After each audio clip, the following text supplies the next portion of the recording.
হাদি হত্যা মামলা 2 আসামিকে শিগগিরই দেশে ফেরানো হবে বললেন স্বরাষ্ট্রমন্ত্রী। জ্বালানি তেল নিয়ে জরুরি নির্দেশনা, সব ডিসি অফিসের চিঠি। ভোজ্য তেল পর্যাপ্ত আছে, দাম 1 টাকাও বাড়বে না। বিদেশি বিনিয়োগকারীদের বিষয়ে বাংলাদেশ ব্যাংকের নতুন সিদ্ধান্ত। বিশ্ববাজারে তেলের দামে বড় লাভ। দর্শক, গ্রামের কাগজের সকালের সংবাদে আপনাকে স্বাগত। সাথে আছে আমি প্রত্যাশা আক্তার নিশা। শুনছিলেন প্রধান শিরোনাম। এছাড়াও রয়েছে রাশিফল। এবার চলুন যাওয়া যাক মূল আয়োজনে।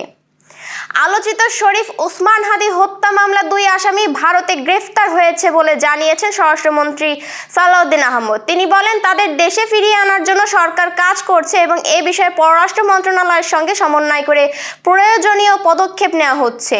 সোমবার দুপুরে কক্সবাজার জেলা আইন শৃঙ্খলা কমিটির বৈঠক শেষে এক প্রেস ব্রিফিংয়ে স্বরাষ্ট্রমন্ত্রী এসব কথা বলেন। মন্ত্রী জানান, বাংলাদেশের সঙ্গে ভারতের আসামি বিনিময় সংক্রান্ত যে দ্বিপাক্ষিক চুক্তি রয়েছে, সেই চুক্তির আওতায় দ্রুতই গ্রেপ্তার হওয়া 2 আসামিকে দেশে ফিরিয়ে আনার প্রক্রিয়া সম্পন্ন করা হবে। ইতোমধ্যে স্বরাষ্ট্র মন্ত্রণালয় এ বিষয়ে প্রয়োজনীয় কার্যক্রম শুরু করেছে। অনেকেই মব শব্দটি ব্যবহার করছেন, তবে সব ঘটনাকে মব চিহ্নিত করা ঠিক নয়। কিছু বিচ্ছিন্ন ঘটনাকে মব বলা হলেও সরকার কোনোভাবেই মব সৃষ্টির সুযোগ দেবে না। মব সহিংসতা বন্ধে সরকার কঠোর অবস্থানে রয়েছে।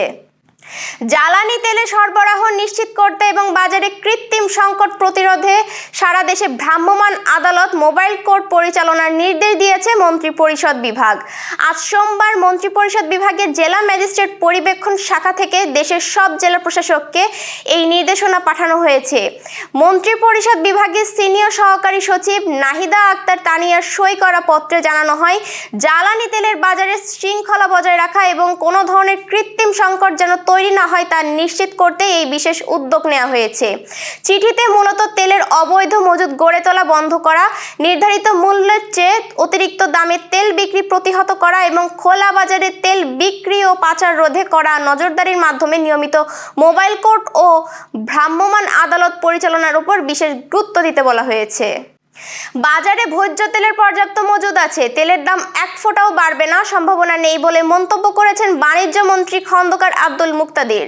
সোমবার ভোজ্য তেলের সার্বিক সরবরাহ পরিস্থিতি পর্যালোচনার জন্য বাণিজ্য মন্ত্রণালয়ে ভোজ্য তেল ব্যবসায়ীদের সঙ্গে বৈঠক করেন মন্ত্রী। এরপর সাংবাদিকদের ব্রিফ করেন তিনি। বাণিজ্য মন্ত্রী বলেন, কয়েকদিন বাজারে যে সংকট হয়েছে এর কারণ আতঙ্কিত হয়ে অতিরিক্ত কেনাকাটা করেছে অনেকে, যে কারণে সাময়িকভাবে কিছু জায়গায় সরবরাহের চাপ তৈরি করেছে। তিনি আরও বলেন, গত কয়েকদিনে বিভিন্ন গণমাধ্যমে কোথাও ভোজ্য তেলের সংকট বা লিটারে 2 টাকা বেশি দামে বিক্রির খবর প্রকাশ হওয়ায় পরিস্থিতি পর্যালোচনা করতে এ বৈঠক হয়।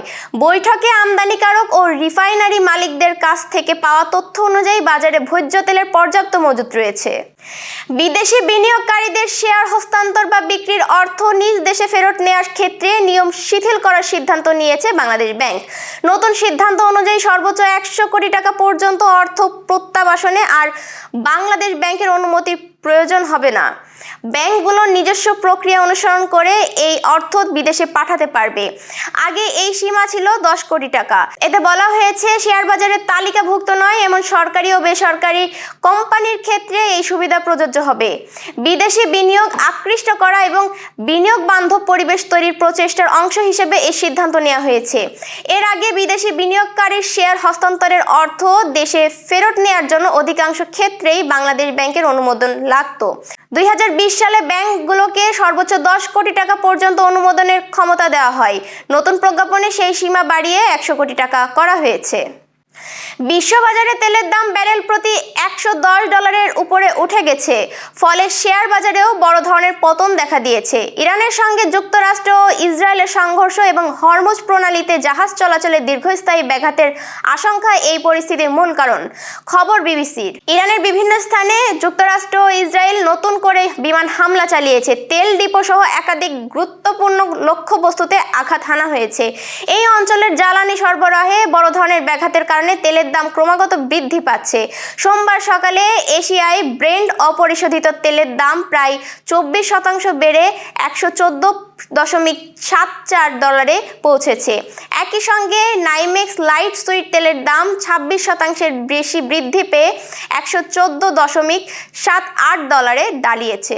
দর্শক, এবার চলুন জেনে নিই কেমন যাবে আপনার আজকের দিন অর্থাৎ 10 মার্চের সম্ভাব্য রাশিফল।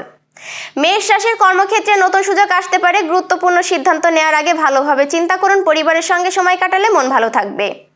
বৃষ রাশির আর্থিক বিষয়ে সতর্ক থাকা প্রয়োজন। অপ্রয়োজনীয় খরচ এড়িয়ে চলুন, পুরনো কোনো কাজের সুফল পেতে পারেন। মিথুন রাশির নতুন পরিকল্পনা শুরু করার জন্য দিনটি ভালো। বন্ধু বা সহকর্মীদের সহযোগিতা পাবেন। ছোট্ট ভ্রমণের সম্ভাবনা রয়েছে। কর্কট রাশির কর্মব্যস্ততা বাড়তে পারে। ধৈর্য ধরে কাজ করলে সাফল্য আসবে। পরিবারে কোনো সুখবর পেতে পারেন। সিংহ রাশির সামাজিক বা পারিবারিক অনুষ্ঠানে অংশ নিতে পারেন। নতুন পরিচিতির মাধ্যমে লাভের সম্ভাবনা রয়েছে। কন্যা রাশির কর্মক্ষেত্রে চাপ বাড়তে পারে, তবে বুদ্ধিমত্তার সঙ্গে পরিচিতি সামাল দিতে পারবেন। স্বাস্থ্য সম্পর্কে সচেতন থাকুন। তুলা রাশির ব্যবসা বা চাকরিতে ইতিবাচক পরিবর্তনের ইঙ্গিত রয়েছে। প্রিয়জনের সঙ্গে সম্পর্ক আরও মজবুত হবে। বৃশ্চিক রাশির গুরুত্বপূর্ণ কাজে সাফল্য মিলতে পারে। আর্থিক অবস্থার কিছুটা উন্নতি হতে পারে।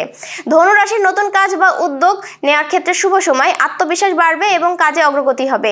মকর রাশির কর্মক্ষেত্রে সহকর্মীদের সহযোগিতা পাবেন। পারিবারিক বিষয়ে কিছু দায়িত্ব বাড়তে পারে। কুম্ভ রাশির দিনটি মোটামুটি ভালো। পরিকল্পনা অনুযায়ী কাজ করলে ভালো ফল পাবেন। বন্ধুদের সঙ্গে যোগাযোগ বাড়তে পারে। মীন রাশির সৃজনশীল কাজে সাফল্য আসতে পারে। পরিবারের সঙ্গে আনন্দময় সময় কাটবে। নতুন কোনো সুযোগ সামনে আসতে পারে।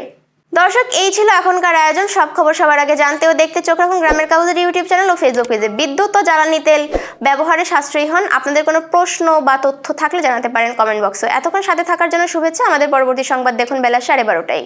শুভ বিদায়।